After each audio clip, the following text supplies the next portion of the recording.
We begin the fourth of a scheduled 12-rounder. And Max, how do you see it through three? I think Williams is pitching a shutout. I thought Matthysse seemed to change the momentum in the second, but in that last round and here you see Williams fighting from a much better distance for a guy his size. There's not a lot Matthysse can do from that distance. The only other time Matthysse fought in the United States was against Xavier Tolliver. Knocked him out in the first round. Max, do you think when Matthysse gets tired, is that when he's most dangerous? That's a good question. They're both so natural. They're both natural fighters, not in a Sugar Ray Robinson sense, just in a sense that they're so relaxed. Fighting comes so naturally to them, it seems, that Matthysse seems like the guy who stays dangerous throughout a fight. You know, Williams told us fighting comes so naturally to him. That's what he used to do as a kid on the school bus. The bus driver had enough. Said, I'm taking you down to a local gym in Georgia. And Williams took an immediate liking to the sport. And his trainer, George Peterson, from the Washington, D.C. area, they've sparred with the likes of Charbet Mitchell, William Chappie, O'Neal Bell. So they've been in there. Glenn Johnson, they've been in there with some bigger, stronger guys. And now, Matthysse has Williams retreating. Stop. Let him go. I think when Matthysse gets tired, that's when he's the most dangerous, because right then when Paul's working, all he's doing is gathering his energy, and then he's going to explode with a combination. This is what he's doing. Does Williams look like he lost his legs to you suddenly? Stop. Don't put him up. Does Williams look like he's lost his legs to you suddenly? No, I think Matthysse is just imposing his will on him. He's gained enough strength and power, and that's what he's trying to do. Let's go. Take it easy, Olympio. Seems to me that suddenly Williams looks much less sturdy on his legs. I definitely think that he had a little bit of wind taken out. Great right counter from Matthysse. He comes back with an overhand right. Paul Williams looks cut a bit. There's definitely a cut over Paul Williams' left eye. Tell you what, when Matthysse loads up, I mean, he brings it from Florida. A two-fisted puncher, a genuine two-fisted puncher, Matthysse.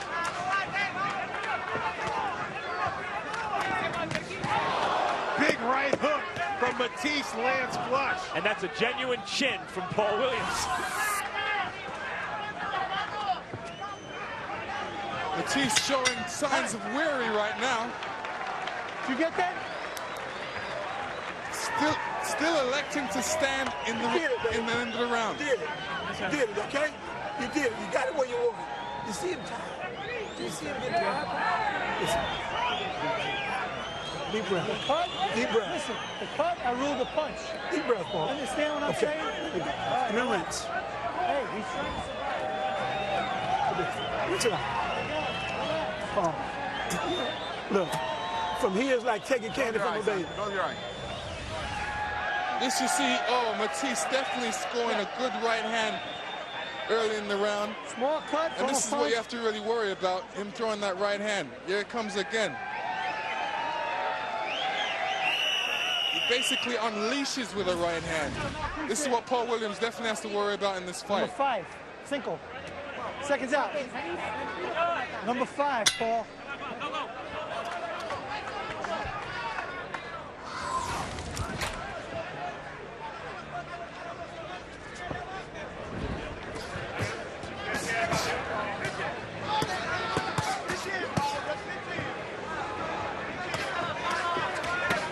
Williams throwing 92 punches in round 4.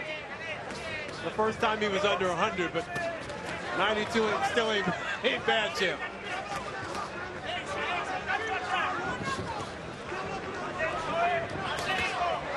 Lennox, you were a guy who used your height, you used your strength, especially on smaller fighters. You would lean on them throughout the fight. When Williams looked like he was a little stunned there, do you think he did a good job of tying up Matthysse and leaning on him a little bit? Yeah, I mean, what Paul Williams lacks is experience, and this will come as he fights on. But it's definitely telling in some of the fights. And these are the things he definitely has to go back and work on. But, you know, he's got a good array of punches that he throws, and he does throw good combinations. He's just hurt Matthysse with a right hook to the body, and he went right back to that hook 3 or 4 times, and now Matthysse looks stunned. He's brought it to the head. Right, he went right back to the hook again. That right hook to the body he noticed was really effective and immediately went back to it. 1-2 upstairs, and then he comes back, Williams, there you see him with the right hook to the body. Matthysse swinging for the fences. He's definitely breathing hard through that mouth guard. He looks like he's running out of breath, but I wouldn't count him out just yet.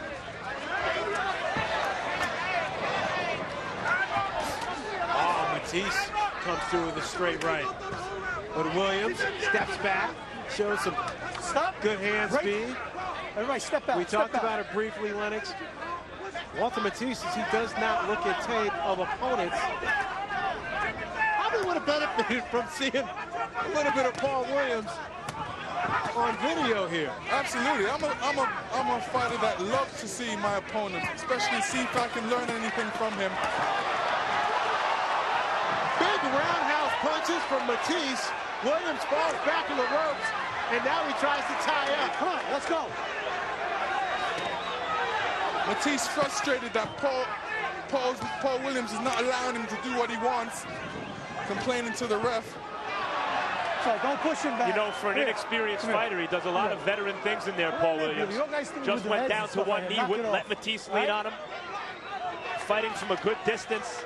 When Matthysse hurts him or starts connecting, Williams ties him up. Williams looks more clinically trained. Matthysse, not a lot of jabs. It's all about the power punches. Stop. Come here, give me gloves. Come here, give me gloves, man. There you go. Walter Matthysse and Paul Williams putting on quite a show. 27-year-old Fernando Montiel looks to do the same. Coming up in the main event, a bantamweight matchup as Montiel looks to take out the taller, stronger Johnny Gonzalez. That's still to come.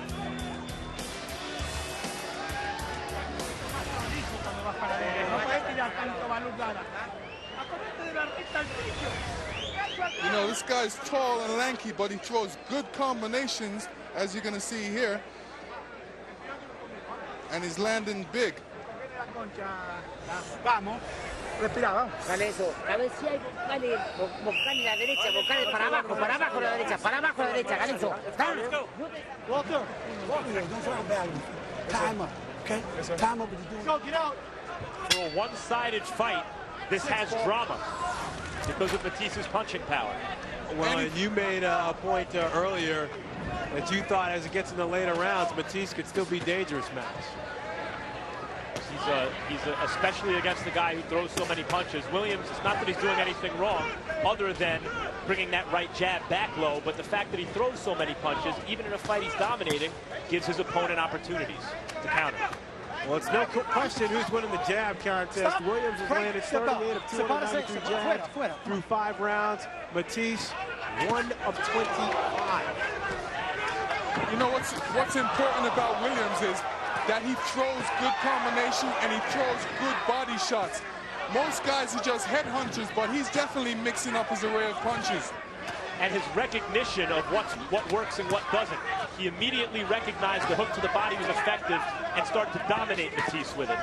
Get off his head, Paul. Get off his head. We are in round 6 of 12. Walter Matthysse 25-0. But he's only been past the 4th round 3 times. Now he's in the 6th round of a bout with a guy who's looking to throw 100 punches per round at him. You can definitely see Matthysse has slowed down since the beginning of the fight. Stop. Sepárese. Step out. Step out.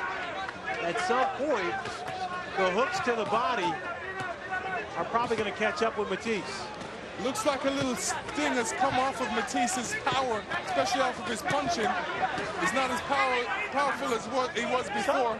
Sepárese. Limpio, break. Step back. Come on, step back.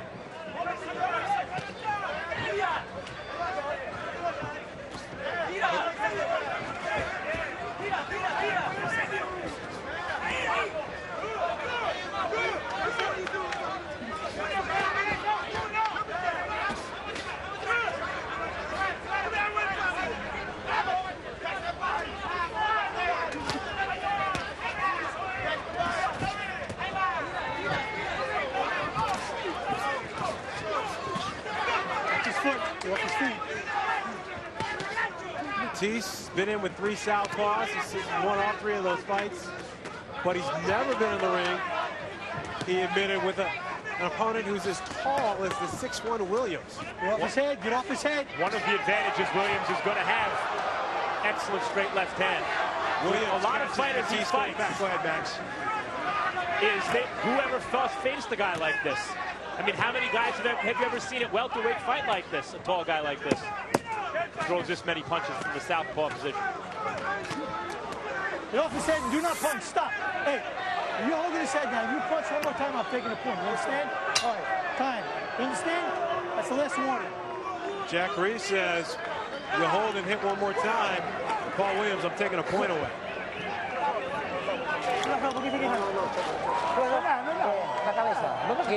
Put some more on his head. Nice and calm.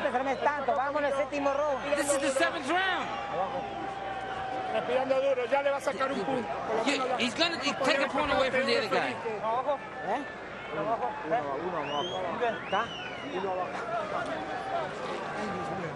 Look, you got to make it work. He ain't got no energy. If you put 3 of them together, we're out of here. Can you give me 3? Yes, sir. Give me 3, Paul, okay? Okay, now I want you to sit it up. You keep your jab moving like you're doing. You're doing fine. You're in the Get some air. Come on, you got plenty of conditioning. Number 7. Number 7. All right, Max, 6 rounds in the books. And how do you have the fight scored? It's a shutout. There were, I think it was the 3rd or the 4th round was close. And if you're looking to give Matthysse a round, you could. But simply because Williams wasn't doing quite as well in that round as he was in other rounds. But I think Williams has won every round. Stop, stop, separate. And incidentally, as the fight goes on, by wider and wider margins. Stop. Sepárese. Sepárese. Paul Williams is 6 feet 1 inches tall, 147 pounds, but he's fought at as much as 160. Says he wants to have an opportunity to unify the belts at 147 before he even thinks about moving up. And he's not a skinny 147 at 6'1". All you got to do is beat Baldomir to be the champ. That's the welterweight champ. You can forget the other belts. Meanwhile, Williams, in this round, now consecutive rounds, is starting to snap Mathisse's head back with straight left hands from a distance, which is something we hadn't seen earlier in the fight. It means he's really finding range. Yeah, but no play. You right? Box. Baldomir being the significant champion because he's the lineal champion. That butt may not have caused any cut, but there it is again. There is some blood trickling from around the left eye of Williams. Doesn't seem to be affecting him, though. Oh, big uppercut from Williams with the right hand. Williams is definitely catching Matthysse easier now than in the beginning. One thing about Matthysse, he's just waging himself in. He's trying to connect with a shot, but he's running into shots while he's doing that. 4 jabs from Williams and then a straight left downtown. Williams is just a hard guy to box against because he's moving and he's also long and rangy. He's 6'1". He has the wingspan of a pterodactyl. He never stops throwing punches. He's a southpaw. He obviously takes a very good punch. He has incredible stamina, good boxing skills. Tough for anyone to fight. I asked him, where does all the energy come from? He says, you know what? It's that 12 miles a day during training camp. It's the running, it's the conditioning. It's making sure you're prepared. Protect yourself. Protect yourself. To make sure you handle your business when you get to work. Yeah, if you notice on some of the breaks, time. Williams